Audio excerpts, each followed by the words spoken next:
South Korea, a peninsula pressed between mountains and sea. Here, time has carved secret landscapes that defy imagination. In remote valleys, temples rise where survival seems impossible, and in the cities, towers of glass climb where space is scarce. This is a land where contrast manifests as a form of harmony, where what seems like isolation becomes connection. Today we set off on a journey through South Korea's most unreal landscapes. We'll reach the unseen and the familiar and discover places long concealed. This is the story of Korea, where the terrain of the soul is woven from the threads of rock and steel, from water and memory, and from an unconquerable spirit. Seoul fills the basin of the Han River, a city pressed between mountain ridges and water. From the peaks above, the view stretches across the dense blocks of towers and apartments that seem to continue without end.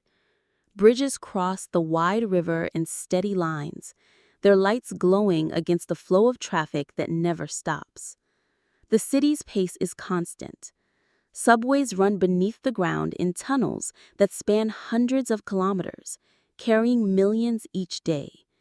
Expressways carve through the valleys, elevated roads stacked above smaller streets, where markets and stalls remain crowded late into the night. Neon signs pulse over districts known for entertainment, while quiet residential lanes lie only a short walk away. In the center of Seoul stands Gyeongbokgung Palace, the largest of the royal palaces built during the Joseon dynasty. Constructed in 1395 at the foot of Bugoksan Mountain, its main gates open toward the city. The palace grounds stretch across hundreds of buildings, arranged in courtyards and ceremonial halls that follow Confucian principles of order and hierarchy. The throne hall, Gyeongjongjong, rises above a broad stone terrace where kings once received officials and foreign envoys. Behind it lie living quarters, gardens, and pavilions reflected in still ponds. Wooden columns, tiled roofs, and painted beams display the bold colors of dancheong patterns, meant to protect the wood and symbolize harmony. Between Gyeongbok and Cheongdegung palaces lies Bukchung Hanok village, a district where traditional Korean houses still line the hills. Narrow lanes climb steep slopes flanked by stone walls and tiled roofs that stand out against the modern skyline beyond. The hanok are built with wooden beams and courtyards, their forms designed for balance between wind, sun, and season. Walking the alleys, the city feels different. The sound of traffic fades, replaced by footsteps on stone steps and voices carrying between houses. To escape the city's bustle, Seoulites head north to the granite ridges of Bukhansan National Park. A jagged wall of peaks dominates the capital skyline. The highest point, Bagundai, reaches 836 meters. From the city below, the mountains appear as sheer blocks of stone, their slopes divided by deep valleys filled with pine, oak, and maple. The terrain is rugged. Trails wind upward through boulder fields and shaded forests before breaking into open rock faces. Stairways and cables guide climbers across narrow ridges where the drop falls sharply on either side. In the center of Seoul, Doksugung Palace stands beside a busy intersection, its gates opening directly into the city. The grounds are smaller than the other royal palaces, yet within the walls lie a mixture of traditional halls, gardens, and buildings with Western influence. Stone pathways lead between wooden throne halls, pavilions, and quiet courtyards shaded by old trees. Nearby rise structures built in the early 20th century, their columns and facades showing the shift of the era.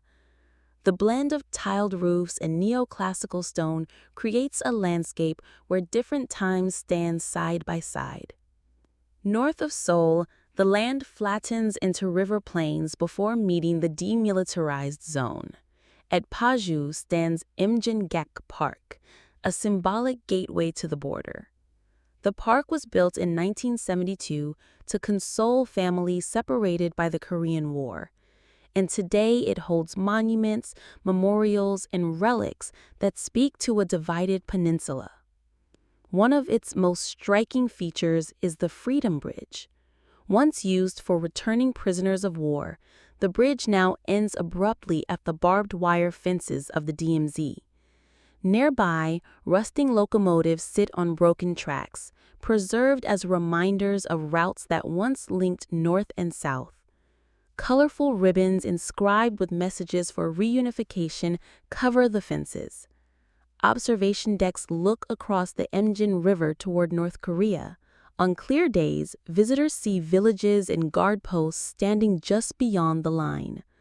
The stillness of the rural landscape contrasts with fences topped with razor wire, rows of watchtowers, and the presence of soldiers. Families gather here to leave offerings, prayers, and messages for relatives they cannot reach. Off South Korea's southern coast lies Jeju Island, the nation's largest and most distinct province. It was born of volcanic eruptions millions of years ago. Its terrain is marked by craters, cliffs, and vast fields of hardened lava. At the island's center rises Hallasan, a dormant volcano and the highest mountain in Korea. From its summit crater, the land slopes outward in every direction, shifting in color with the seasons. Pink azaleas in spring, deep green forests in summer, blazing red leaves in autumn, and snow in winter. Surrounding the mountain is a varied landscape. Rolling plateaus and fertile plains sustain tangerine orchards and green tea fields. Stone walls built from volcanic rock divide the farmland. Culture is inseparable from the environment. Villages use black stone walls to resist the wind. Fishing remains central to coastal life. The Hanyo, women divers who free dive for shellfish and seaweed, carry on traditions that connect daily survival to the sea. On the eastern edge of Jeju rises Sangsan Ilchulbong, a volcanic tuff cone formed more than 100,000 years ago. From the sea, it appears as a fortress of stone cliffs circling a wide crater at the summit. Trails climb toward the rim, where the crater opens into a bowl nearly half a kilometer across. Inside, the depression is filled with meadows and wild plants shaped by the island's strong winds. At dawn, the first light breaks over the rim and spills across the sea. In Salgi-pol, water flows from forested cliffs directly into the sea. Cheongjian and Cheongbong Falls lie only a short distance apart, each shaped by the volcanic rock of Jeju. Cheonjian, or the Pond of the Gods, drops 22 meters into a calm basin. Jengbang is more abrupt. Here, the water plunges from a sheer cliff face straight into the waves of the sea. On the southeastern coast of the Korean peninsula lies Busan, a city built where mountains descend directly to the sea. The land is broken into ridges and valleys, so districts are spread across steep slopes that rise behind harbors and beaches. The port dominates the shoreline. Docks, cranes, and container yards stretch for kilometers, filled with ships arriving from across the world. On the steep slopes above Busan's harbor lies Gumcheon Culture Village, a hillside village of narrow alleys and stacked houses. The buildings climb the ridge in terraces, painted in bright colors that stand out against the gray cliffs and sea beyond. The streets inside are narrow and winding. Stone steps and alleys twist upward between houses, some so close that neighbors can speak across rooftops. On the rocky shore of Busan stands Haedong Yonggungsa Temple, one of the few temples in Korea built beside the sea. Waves crash against jagged cliffs below, while the temple buildings climb the slope above. Founded in 1376 during the Goryeo dynasty, the sound of waves mixes with chants and bells, blending sea and sanctuary. On the southern coast, Suncheonmon Bay curves inward as a vast tidal estuary. Rivers flow into the Yellow Sea here, spreading into mudflats and reed fields that shift with the tide. Twice a day, the water retreats, exposing wide expanses where flocks of birds feed before rushing back to cover the flats in silver waves. Migratory birds arrive in huge numbers, including hooded cranes, geese, and rare spoonbills that gather along the shallows. In the northeast of Gangwon Province, the granite peaks of Seoksan National Park rise sharply above deep valleys. The highest summit, Daechungbang, reaches 1708 meters and often disappears into clouds. The park is known for its dramatic seasonal changes. Autumn transforms the ridgelines into sweeping red and gold, one of the most celebrated displays of foliage in Korea. Seoksan also shelters rare wildlife within its ecosystem. Asiatic black bears, musk deer, and unique alpine plants survive here, protected within a UNESCO Biosphere Reserve.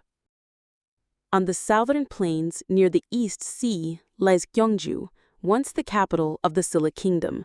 The city sits in a wide basin, and the land itself bears the marks of the Old Kingdom. Grassy mounds rise across the city, the burial tombs of kings and nobles.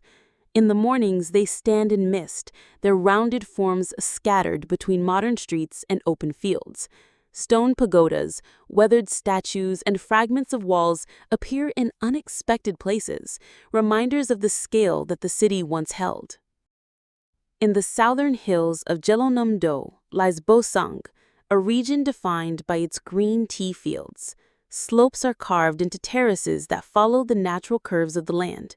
Row after row of bright green bushes run in precise lines. Mist often drifts through the valleys in the early morning, settling between the ridges and softening the edges of the terraces. Workers move along the narrow paths, harvesting leaves by hand, their baskets filling with the scent of fresh tea. South Korea is dynamic, innovative, and deeply rooted in tradition, a place where ancient palaces stand alongside neon-lit skyscrapers, and timeless customs meet cutting-edge technology. From the tranquility of mountain temples to the pulse of cities that never sleep, from the volcanic power of Jeju to the echoes of a divided and unified history, Korea presents a captivating story of resilience and beauty. A journey through its terrains reveals the soul of a nation that looks confidently to the future without ever forgetting its roots. It is a symphony woven from rock and steel, from water and memory, and from an unconquerable spirit. If this glimpse sparked your curiosity, hit subscribe. There are many more countries to explore right here on the channel.